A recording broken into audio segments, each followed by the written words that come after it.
Muy bien, en la clase de ayer iniciamos el estudio de las capacidades caloríficas. Estamos trabajando con las capacidades caloríficas a volumen constante.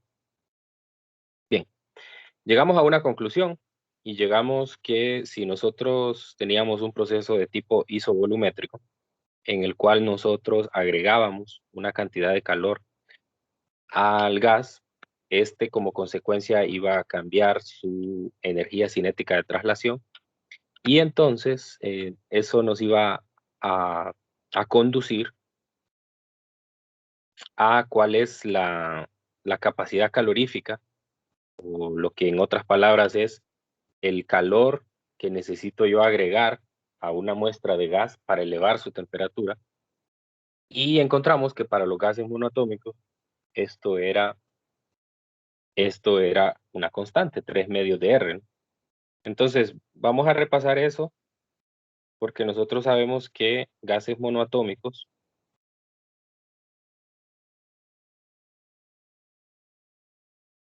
estudiamos dos: el helio y el argón. ¿Cuál es la característica que tiene? Pues es que la partícula o la molécula se puede modelar como una partícula puntual que tiene una determinada velocidad, ya sea en X, en Y o en Z, ¿no?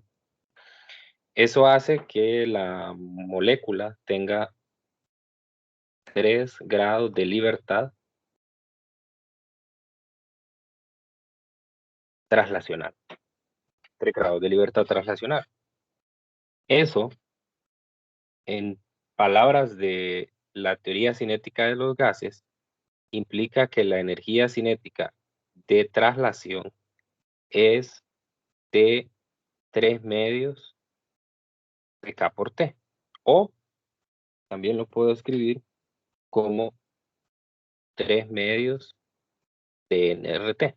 Esto usando la ecuación de estado casi ideal.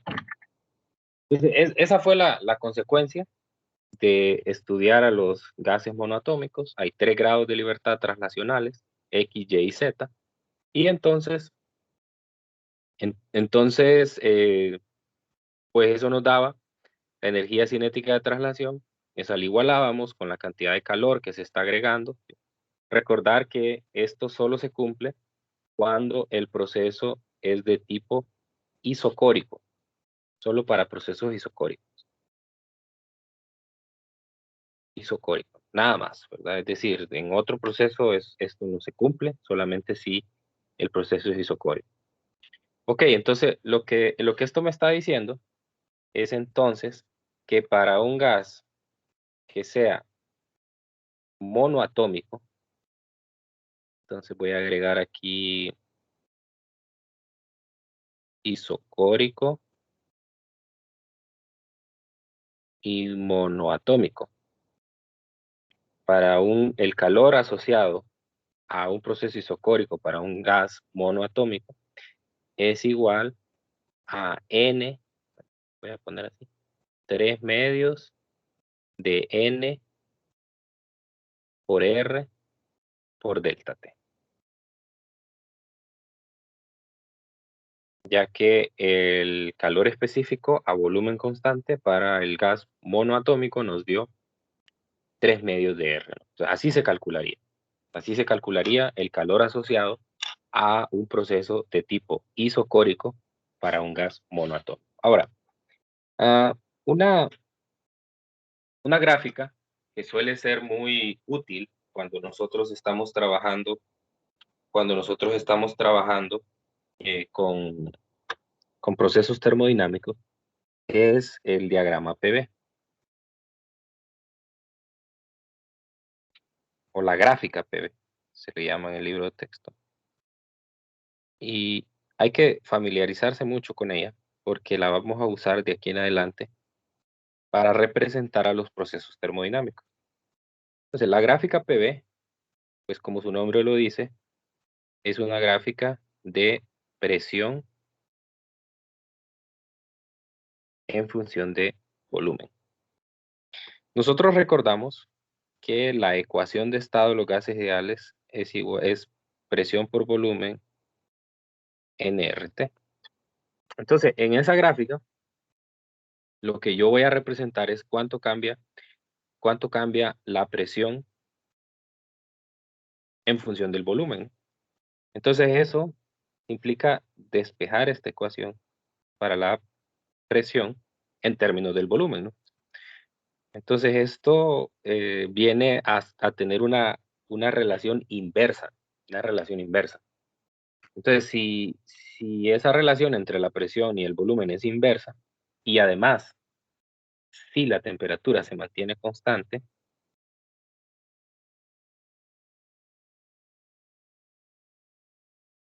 entonces, si T es constante, entonces lo que yo voy a tener es una gráfica de una función con una constante que le voy a llamar A entre el volumen. Eso quiere decir entonces que yo consigo una gráfica de una función, una constante sobre X, por decirlo así. Esa gráfica, si usted recuerda de los cursos básicos de matemática, es una hipérbola. Es una hipérbola. A esa hipérbola nosotros le llamamos aquí, ya que T es constante, nosotros le llamamos una curva isoterma. Una isoterma. O sea, es decir, es una curva que va a seguir el gas si nosotros mantenemos constante la temperatura. O sea, cómo varía la presión en función del volumen si nosotros mantenemos constante la temperatura. Entonces, resulta que yo puedo hacer un gráfico PV, o puedo hacer diversos gráficos PV sobre, o no, sería más bien, puedo hacer diversos curvas isotermas sobre el gráfico PV, donde yo voy a tener una primera curva que digamos sería la temperatura 1, una segunda curva que representaría una temperatura 2, una tercera curva que representaría T3 y así sucesivamente. Entonces, eso quiere decir que es la misma transformación para el gas, solamente que con temperaturas diferentes, ¿sí? Y lo interesante aquí es que cada curva que voy colocando encima de la otra va a tener una temperatura más grande. O sea, eso quiere decir que en esta gráfica T3 es mayor que T2 y es mayor que T1. Eso es evidente porque en la ecuación de estado de gases ideales se ve que la relación entre la presión y la temperatura es directamente proporcional. O sea que entre más grande es la presión, pues más grande es la temperatura. Entonces, usualmente cuando nosotros representamos a un proceso termodinámico, hacemos uso del diagrama PV. De manera que nosotros podemos mostrar en ese diagrama PV cómo fue la transformación de el gas. Entonces, en este caso, en el contexto que estamos hablando de un proceso isocórico. Como el proceso es isocórico, entonces, pues obviamente yo sé que el volumen es una constante. Entonces, el gráfico PV tendría la siguiente forma. Yo sé que cuando hago una compresión, no, perdón, en este caso no hay compresiones. Cuando yo varío la presión, entonces yo puedo conseguir que esa presión aumente o disminuya. Entonces, el aumento o la disminución de la presión involucra un aumento o una disminución de la temperatura. Por lo tanto, entonces, voy a representar solo en este gráfico, voy a representar dos curvas isotermas. ¿Okay? Entonces, la primera isoterma, recordamos de lo que dije anteriormente, las curvas isotermas que están más cerca del origen son las de menor temperatura y las que están más lejos son de mayor temperatura. Entonces, esta representaría la temperatura final y esta la temperatura La primera la temperatura inicial y la otra la temperatura. Entonces, imagine que yo estoy haciendo un proceso en el cual agrego calor al gas. Entonces, para agregar calor al gas, lo que tengo que hacer es pasar de un estado inicial a un estado final mediante una línea recta vertical. Entonces, en el gráfico PV, eso representaría un proceso isocórico para el cual la presión aumenta. Entonces, de lo que dije anteriormente, sabemos que ese calor asociado a ese proceso es igual a 3 medios de NR por delta T, donde obviamente delta T es la temperatura final menos la temperatura inicial. Entonces, así sería. Ahora, lo que yo quiero mostrar con esto es que necesito saber, para el proceso isocórico, necesito saber cuál es la naturaleza del gas, si es un gas de tipo monoatómico o diatómico. Entonces, como ve, el proceso se muestra de esa manera, pero para poder calcular el calor asociado, yo necesito saber si es monoatómico o diatómico, porque ese 3 medios de R que aparece ahí implícito en el calor, viene particularmente de que el gas sea de tipo monoatómico. Bien. Ahora, voy a hacer lo mismo, pero para un gas de tipo diatómico. Entonces, ya habíamos dicho en la clase de ayer que para gases diatómicos, nosotros íbamos a trabajar con 4 principalmente: hidrógeno, nitrógeno, oxígeno y monóxido de carbono. Bien, ¿cuál es la diferencia entre una partícula monoatómica de una diatómica? Pues la diferencia está en su forma. La partícula diatómica se representa mediante 2 átomos que están unidos mediante un enlace. Ese enlace usualmente nosotros lo representamos como un resorte. Es porque el enlace no es rígido. La distancia media que hay entre los átomos puede cambiar. Así que se representa como un resorte porque puede aumentar o puede disminuir. Entonces, el gas diatómico tiene la particularidad de que se puede trasladar también, igual que el monoatómico, en cualquiera de las 3 direcciones, ¿sí? Entonces yo puedo representar a un centro de masa, que sería el centro de masa del sistema de 2 partículas. Puedo decir, ese centro de masa se puede desplazar en 3 direcciones diferentes, ¿no? Entonces, lo que estaría diciendo con esto es que hay, igual que en el caso anterior, 3 grados de libertad de tipo traslacional. Pero, adicionalmente, también esta partícula puede rotar, porque en el caso del monoatómico, piénselo como una esfera. Entonces, esa esfera, si usted la rota, por ejemplo, con respecto al eje X, pues no cambia en nada, ¿no? Si usted la rota con respecto al eje Y, tampoco cambia en nada. Y si la rota con respecto al eje Z, no cambia en nada, porque es una esfera que se está rotando y su forma se mantiene. Mientras que en el caso diatómico, eso no sucede. Si usted hace una rotación de este sistema con respecto a X, va a cambiar, y si usted hace una rotación con respecto a Z, también va a cambiar.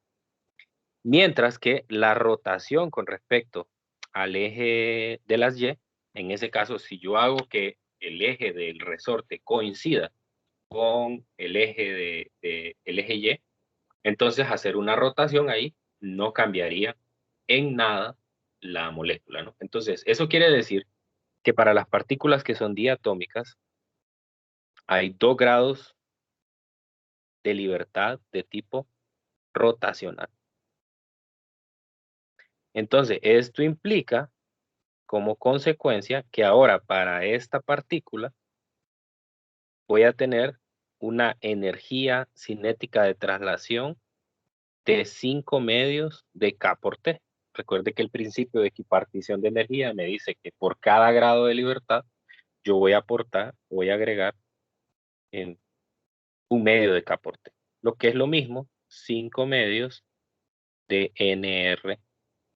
nRT.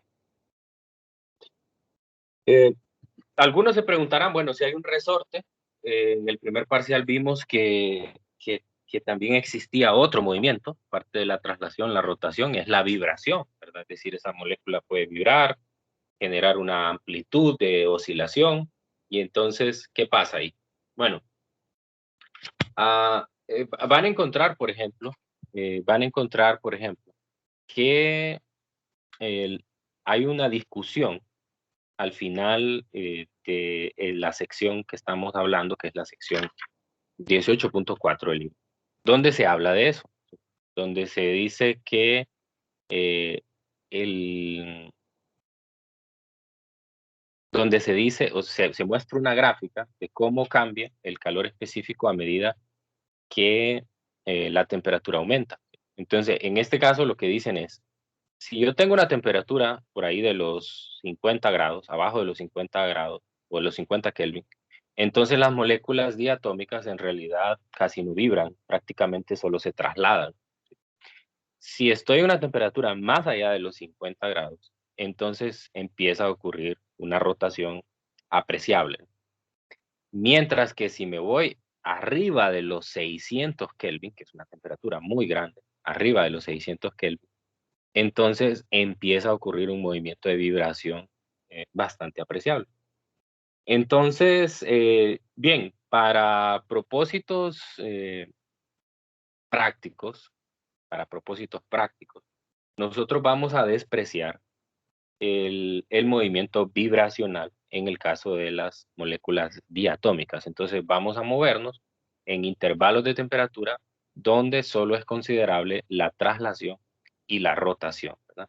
Eso se debe particularmente también a que más arriba de los 600 Kelvin, cuando ya empieza la vibración, entonces esas vibraciones pues están asociadas también o de cierta manera están vinculadas con la estructura interna, o la estructura interna de la molécula. Y eso implica que nosotros tengamos que hacer consideraciones de la mecánica cuántica eh, para poder dar un valor más preciso de CB. Y pues obviamente ese no es el objetivo de la clase. Entonces, como les digo, nos vamos a mover en temperaturas en las cuales solo es considerable la traslación y la rotación. Bien, entonces, pues según lo que vi anteriormente, voy a hacer el mismo tratamiento. Un cambio en la energía cinética de traslación involucra un aumento o involucra una ganancia de calor. Entonces esto me daría 5 medios de NR dt y aquí me daría N por CB por un diferencial de T. Es exactamente lo mismo que hice en el caso del gas monoatómico. Por lo tanto, yo lo que voy a tener es que para las partículas que son diatómicas, hidrógeno, nitrógeno, oxígeno, monóxido de carbono, el calor es, o la capacidad calorífica molar a volumen constante, o sea, para un proceso isocórico o isovolumétrico, es igual a 5 medios de R.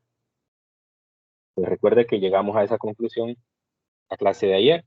Para los monoatómicos era 3 medios de R y para los diatómicos 5 medios de R. Bien, entonces, eso lo que quiere decir es que el Q, el calor asociado, calor para un proceso isocórico y el gas sea diatómico, es igual a 5 medios de NR delta T. Esta es la ecuación que me va a permitir a mí conocer cuál es el calor asociado para cambiar la temperatura de un gas en un proceso en el cual el volumen se mantiene constante. Similar al caso anterior, la gráfica sería como esta, ¿verdad? Y el calor sería diferente. Entonces, ahí es donde vemos la necesidad de conocer cuál es el tipo de gas que está asociado a un proceso. Entonces, esos valores de CB, tanto para monoatómico como para diatómico, están involucrados en la parte energética que vamos a discutir a continuación. Entonces, en términos del contenido del capítulo 18, hasta ahí llega, ¿verdad? En el caso de los que me preguntan hasta dónde llega el control de lectura del viernes, hasta aquí. Ya lo que sigue a continuación ya corresponde a la siguiente lección, que es el control de lectura número 4. Entonces, ahora, una vez que nosotros sabemos cómo se comportan los gases, me interesa a mí saber eh, qué pasa cuando nosotros agregamos una cantidad de calor a un gas. ¿Para dónde se va esa energía? ¿Para dónde se va esa energía? Entonces, lo primero que voy a repasar son los signos del calor. Esto ya lo veníamos viendo desde calorimetría, pero lo vamos a repasar aquí, ¿verdad? Entonces, si Q es positivo, entonces quiere decir que el calor entra al sistema. Y si Q es negativo, el calor sale del sistema.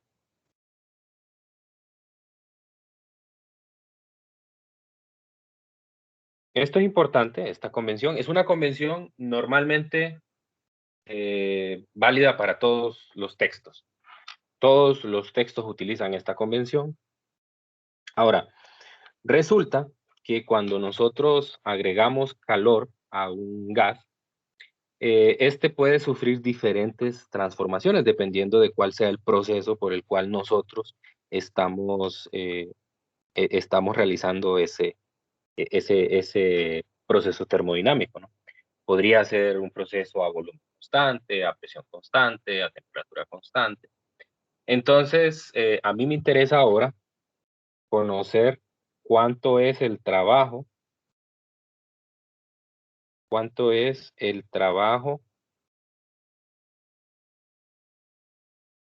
asociado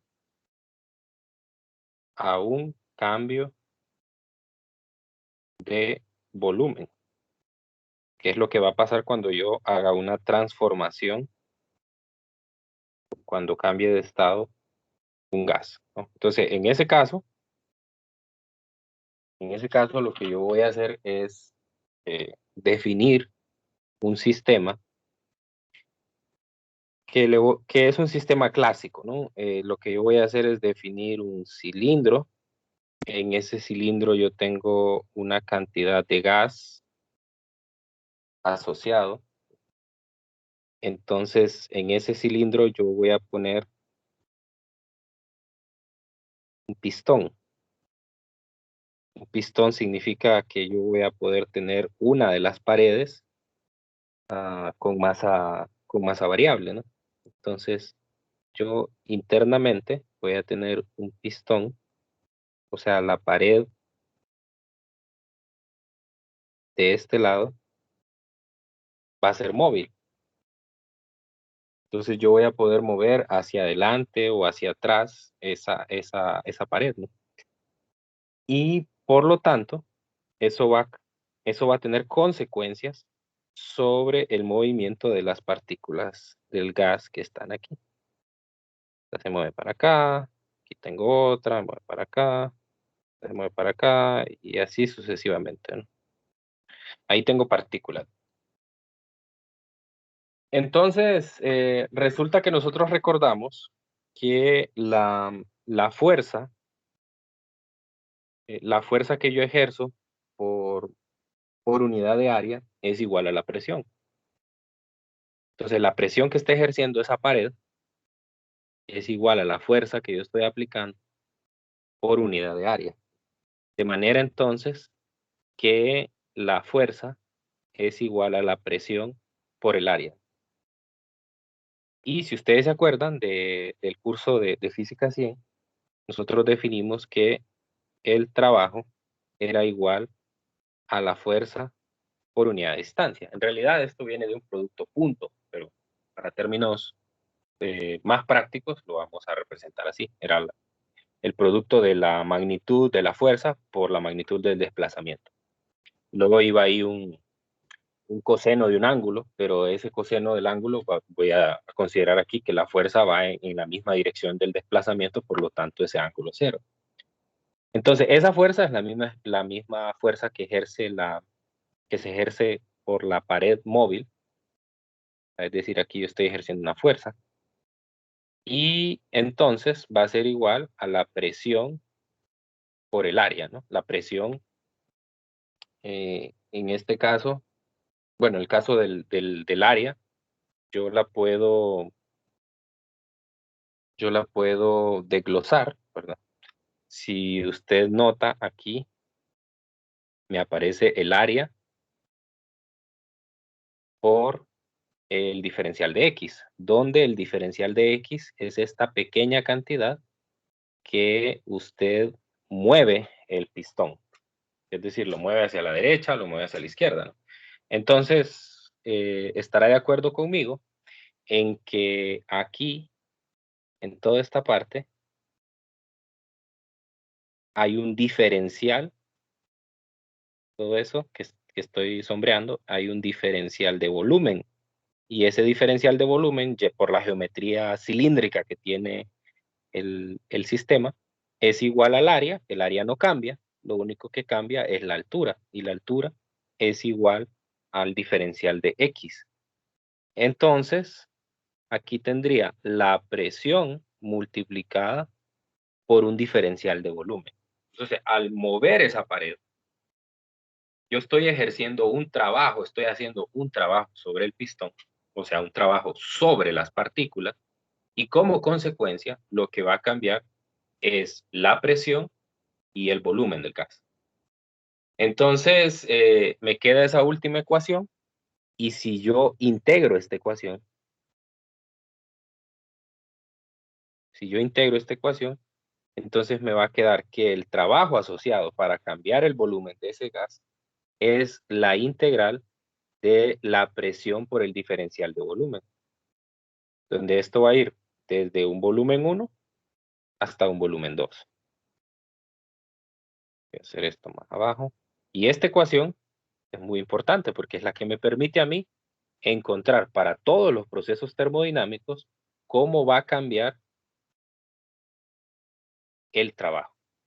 Entonces, es decir, cuando yo agrego una cantidad de calor sobre un gas, hay una parte que la consume internamente el gas. Eso implica aumentar su energía interna, pero hay otra parte que se utiliza también para hacer un trabajo sobre el gas. Ese trabajo sobre el gas, si las paredes no son rígidas, implican un aumento en la presión. Y si hay un aumento en la presión, entonces eso implica que si la pared es móvil, así como la que muestro aquí, entonces el volumen va a aumentar. Entonces hay dos, como les dije, hay dos formas de transformar la energía cuando yo agrego calor a una muestra de gas. Aumentarle su energía de traslación y como consecuencia, al aumentar la energía de traslación, recuerde que la energía de traslación está asociada con la presión, y la presión entonces va a lograr que la pared móvil se desplace. Entonces ese trabajo es un trabajo que está haciendo el gas para mover el pistón. Bien. Entonces, vamos a ir poco a poco determinando el trabajo para cada proceso termodinámico, pero en este caso voy a estudiar el más sencillo, ¿no? Entonces, si yo represento en general, esta gráfica que voy a hacer aquí es una gráfica general, no para un proceso dado.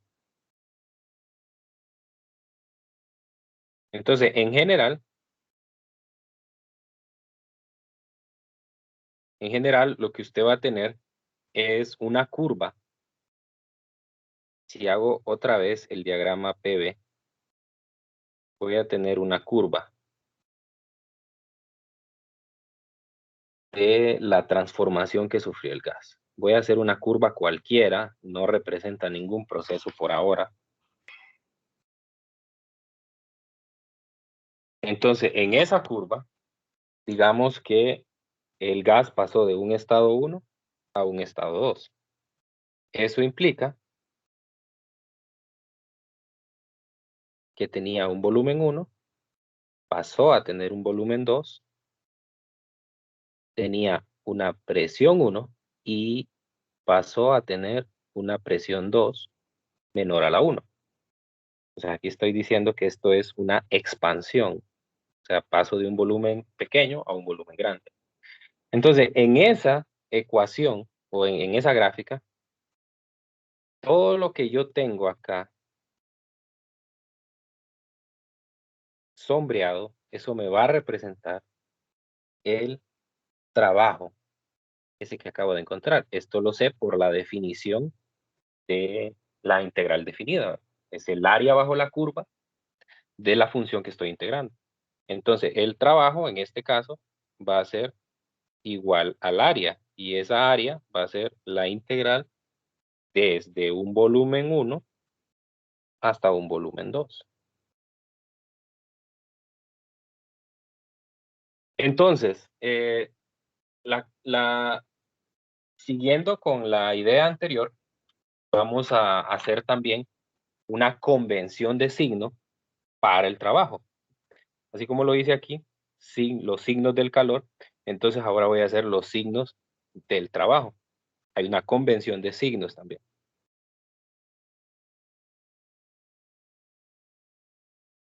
Esta convención de signos, cuidado con ella porque esta convención sí puede cambiar de un texto a otro. De hecho, entre los dos textos que más utilizamos en la clase, que es el libro de Física Universitaria y el de Resnick, hay una diferencia. En el de Resnick se utiliza la convención contraria de la que se utiliza en el CIRS. O sea, hay que tener cuidado. Nosotros, como el libro de texto que hemos adoptado es el de Física Universitaria, el de Szyr-Szymanski, entonces vamos a usar la convención que este plantea. Entonces, este plantea que el trabajo es positivo cuando el trabajo es efectuado por el sistema.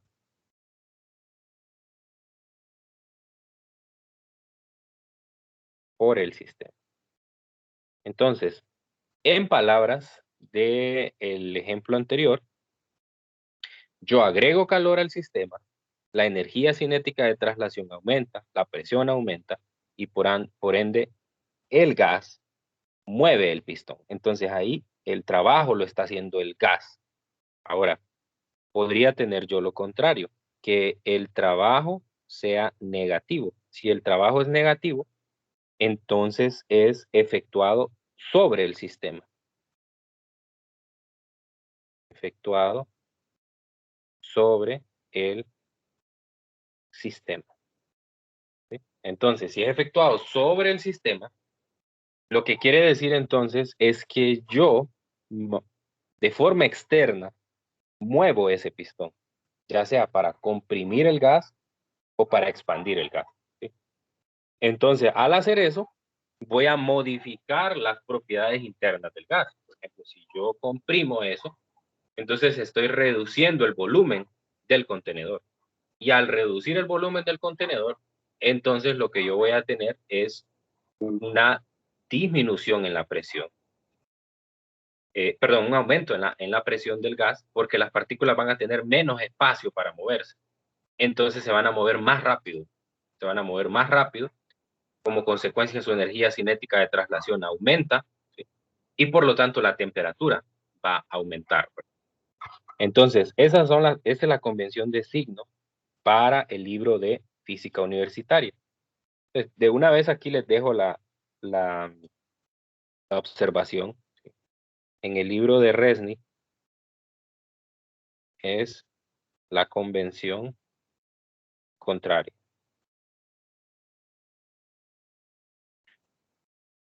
Quiere decir que para el Resnick el trabajo es negativo cuando es efectuado sobre eso por el gas y es positivo cuando el trabajo es efectuado sobre el gas. Entonces, si me preguntan por qué, bueno, es porque, bueno, históricamente ha habido libertad en ese sentido y digamos que cada una de las convenciones presenta sus ventajas y desventajas. Entonces nosotros vamos a trabajar con esta convención. No pasa nada, es decir, no hay problema si yo agarro un ejercicio del Resnick y lo trabajo con esta convención, solamente que tengo que tener el cuidado de que las respuestas no me van a dar exactamente iguales. Entonces tengo que tener cuidado porque, digamos, si en un problema me dicen que se efectúa un trabajo por el sistema, entonces si lo resuelvo usando la convención de signos del Resnick, entonces tendría que colocarle un signo negativo al trabajo, mientras que si lo hago con la convención de signos del CIRS, tengo que ponerlo positivo.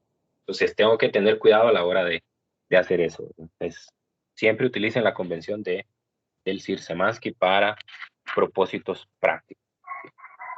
Ok, entonces, vamos a ir viendo, ya que tenemos esta herramienta, vamos a estudiar otra vez el proceso que antes dejé por aquí planteado, que es el proceso isocórico. Entonces, en el proceso isocórico,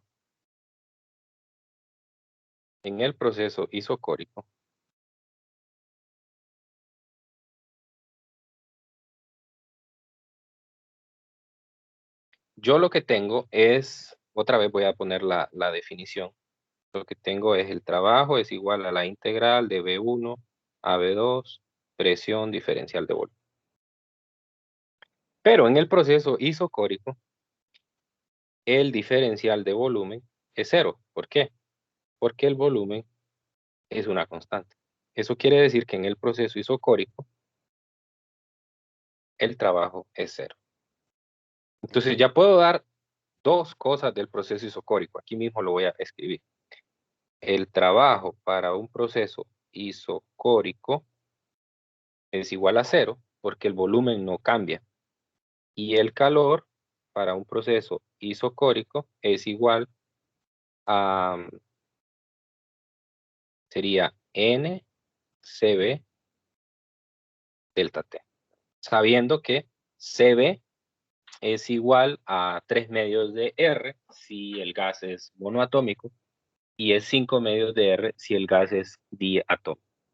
Entonces vamos a subrayar estas dos ecuaciones porque ya logré caracterizar a uno de los procesos completamente. Entonces ahí tengo el primer proceso, que es el proceso de tipo isocórico. El segundo proceso que me interesa es el proceso isobárico. De este todavía no tengo información sobre el calor. De hecho, un poco más adelante lo voy a deducir, pero para eso necesito conocer la primera ley de la termodinámica y las capacidades caloríficas a presión constante. Entonces, en este caso, lo que sucede es, voy a hacer la integral también de nuevo. La integral es el trabajo es la integral desde volumen 1 hasta volumen 2, es la presión por el diferencial de volumen, ¿sí? Pero en esta integral, P es una constante, porque es un proceso isobárico. Entonces, en el proceso isobárico, resulta que esa P la puedo sacar de la integral como una constante y me queda únicamente esto. la integral del diferencial de volumen desde V1 hasta V2.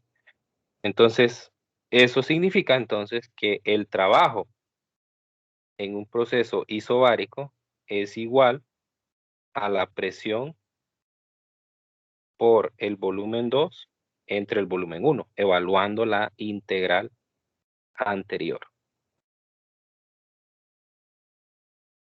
¿Ok? Entonces ahí ya tengo dos expresiones de trabajo. Recuerden que nosotros vamos a trabajar de aquí en adelante solo con 4 procesos termodinámicos.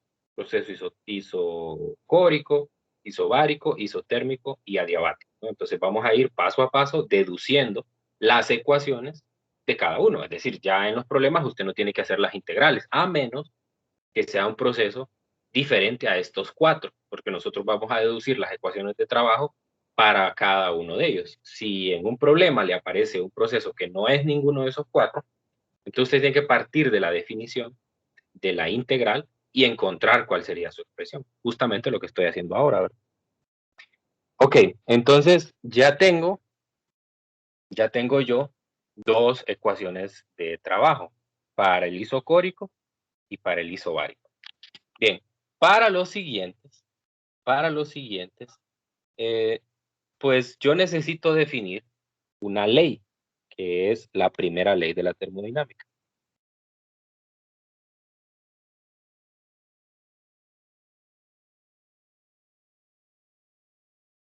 La primera ley lo que me dice es un principio que enuncia la conservación de la energía. Entonces me dice que cuando yo agrego una cantidad de calor sobre un gas, como ya lo había mencionado antes, una parte se va en aumentar o en cambiar la energía interna del gas. ¿Qué es la energía interna? Pues es la suma de todas las energías que va a tener o que tiene como consecuencia la misma partícula. Pueden ser energías de traslación, energías de rotación, de vibración, etcétera, ¿no? Entonces, esa energía se le conoce como energía interna. Ahora, nosotros no somos capaces de medir esa energía interna. Esa energía interna a nosotros no nos interesa saber cuánto vale, porque para eso yo necesitaría pues sumar todas las contribuciones energéticas de la partícula, pero eso no es posible. Eso no es posible. Entonces, en ese caso, lo que nosotros hacemos es nada más calcular cuánto cambia en términos energéticos. Entonces, quiero saber cuánto cambia la energía desde un estado inicial hasta un estado final. Y la otra parte de la energía que no se consume por la partícula se va en realizar un trabajo. O sea que una parte la consume la, la partícula y la otra parte, como consecuencia de ese consumo, entonces se realiza un trabajo por el gas. Entonces ahí van las dos componentes. Por eso les digo, la primera ley de la termodinámica es una consecuencia del principio de conservación de energía. La energía que entra tiene que ser la misma energía que sale, por decirlo así, sale en términos de para qué se utiliza. No puede haber una pérdida de energía por ahí. Entonces, nosotros vamos a resumir esta ecuación, normalmente la escribimos así.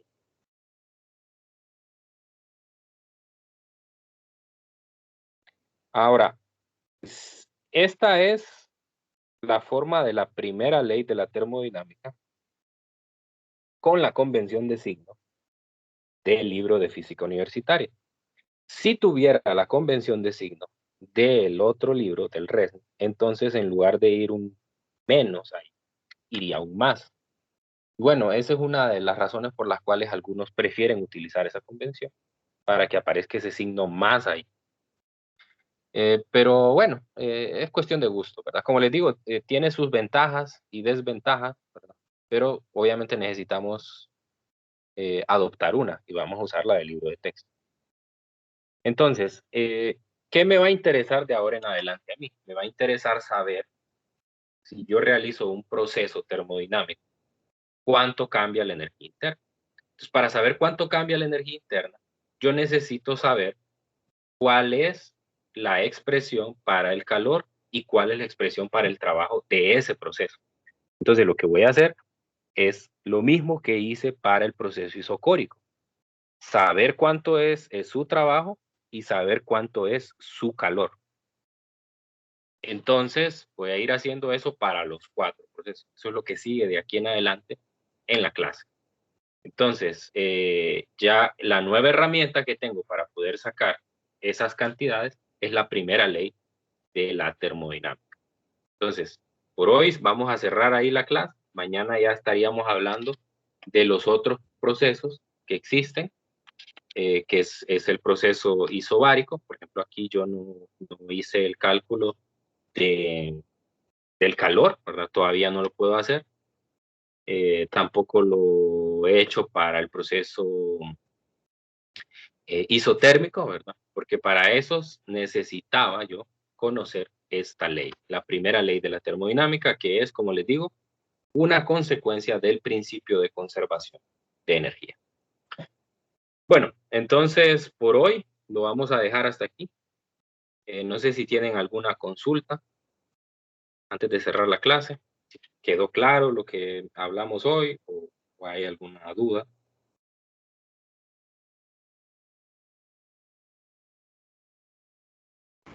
Pues por ahora bien, ingeniero. Ok. Bien, ahí sí, yo les voy a pedir un poquito de paciencia, en el sentido de que todavía no vamos a hacer problemas, porque yo quiero hacer todas las deducciones antes de pasar a hacer los problemas. O sea, yo quiero hacer todas las deducciones y luego tener una especie de resumen de todas las cantidades y ya con eso entonces empezar a hacer problemas. Así que probablemente mañana, probablemente lunes, prácticamente solo sea como la clase de hoy. O sea, más que todo deducciones, utilizar las mismas leyes y ya luego, como para el martes más o menos, vamos a agarrar muchos problemas y vamos a tener, incluso voy a mandar una hoja de resumen para que sea más sencillo incluso comprender todas estas cosas. Bien, entonces ahí nos quedamos el día de hoy. Nos encontramos mañana. Y bueno, si tienen dudas con respecto a la tarea, pues ustedes me escriben. Que tengan un feliz día. Feliz día, ingeniero. Gracias, ingeniero. Feliz día. Un excelente día.